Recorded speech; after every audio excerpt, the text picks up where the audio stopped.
Tak sempat beraksi, satu persatu gerombolan KKB tanpa suara jatuh persatu. Lihat apa yang terjadi. Tak bisa dipungkiri kalau sampai saat ini kelompok kriminal bersenjata di Papua terus menunjukkan taringnya. Mereka tetap memperlihatkan diri bahwa KKB adalah sampai kapanpun KKB tetap eksis walau dibatasi ruang geraknya. Mungkin karena itu sehingga mereka terus membuat ulah kemudian beraksi dengan berbagai skenario yang telah disiapkan. Salah satunya skenarionya adalah mengelabui TNI Polri dengan menampakkan diri secara terang-terangan. Kelompok teroris itu seakan lupa bahwa pola yang dilakukannya telah diantisipasi oleh TNI Polri. Seperti halnya dalam sebuah video yang viral di media sosial belakangan ini. Video tersebut memperlihatkan aktivitas KKB sebelum melakukan penyerangan ke pos keamanan yang ditempati TNI Polri. Dalam video itu terlihat sekelompok orang berjalan dengan rute yang sama dari utara menuju selatan. Mereka berjalan hanya berbekal peralatan seadanya seperti parang, tombak, busur, dan anak panah. Kelompok tersebut jalan beriringan dekat sebuah fasilitas umum yang teridentifikasi sebagai pasar. Meski penampilannya bak warga sipil, tetapi gestur tubuhnya beda dengan penduduk biasa. Mereka berjalan tegap tanpa rasa takut, selalu mengenakan atribut layaknya anggota KKB lainnya. Misalnya, pada bagian lengan terikat dedaunan. Langkah kakinya lebih cepat dari cara melangkah warga biasa. Bahkan cara jalannya pun beda. Kerap berhenti lalu kakinya mengais-ngais sesuatu seakan sedang melacak jejak seseorang. Semua pergerakan KKB tersebut terpantau dari teropong yang dipunyai prajurit beda negara, yakni TNI Polri. Semua pergerakan KKB tersebut terpantau dari teropong yang dipunyai prajurit bela negara, yakni TNI Polri. Dari teropong itu, TNI Polri memantau seluruh aktivitas penduduk, termasuk aktivitas para oknum yang hendak melakukan tindakan kriminal. Dari pantauan itu terlihat sekelompok orang berjalan beriringan menuju selatan. Tak diketahui dari mana datangnya kelompok tersebut dan hendak kemana mereka berpergian.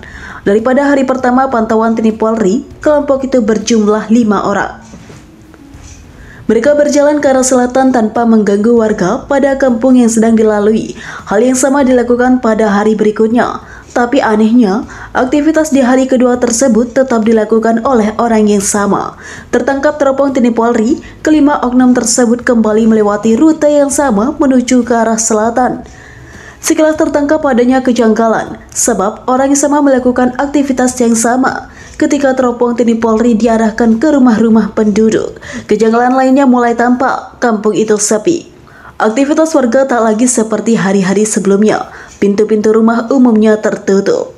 Situasi ini berlangsung dari pagi hingga petang, dan ketika malam tiba, kampung yang letaknya tak jauh dari pos keamanan itu bak hilang ditelan bumi.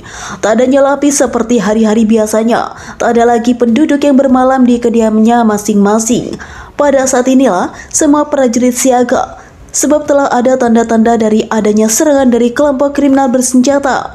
Sepanjang malam prajurit TNI Polri bersiaga, tetapi hingga lewat tengah malam tidak ada aksi sebagaimana yang telah dikhawatirkan. Namun ketika hari menjelang pagi, sebuah fajar datang menyapa. Tiba-tiba muncul oknum tak dikenal di pinggir barat kampung tersebut, tak jauh dari pos keamanan. Melihat pemandangan itu, TNI Polri mulai mengambil sikap. Aparat bela negara ini langsung menuju titik yang sebelumnya telah ditentukan. Saat semua titik telah ditempati, pada saat sama kelompok kriminal itu bergerak mendekati pos keamanan. Dan setelah berada pada jarak yang sangat dekat, mereka mulai mengangkat senjata seperti hendak menembak. Pada saat itulah TNI Polri mengambil tindakan tegas terukur.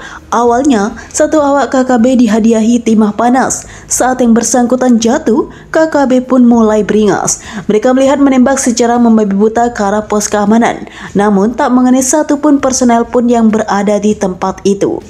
Untuk menghentikan aksi biadab tersebut, TNI menyasar lagi seorang pria yang merupakan komandan kelompok tersebut. Ketika yang bersangkutan jatuh tanpa suara, kelompok menyerang pun terlihat mulai kocar-kacir. Mereka terlihat menembak sambil bergerak mundur mencari perlindungan, sebab telah 2 nyawa melayang di medan laga. Dan ketika serangan ke KKB mulai melemah, kelompok separatis itu pun kembali diberi pelajaran dengan timah panas. Alhasil, orang ketiga KKB pun jatuh ke pangkuan bumi pertiwi.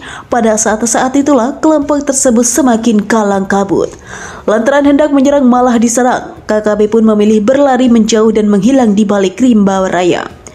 Beberapa waktu kemudian terlihat asap mengepul di kejauhan sana. Tak bisa dipastikan apakah kepulan asap tersebut sebagai tanda para korban mulai didoakan sebagaimana tradisi pemakaman warga di daerah itu.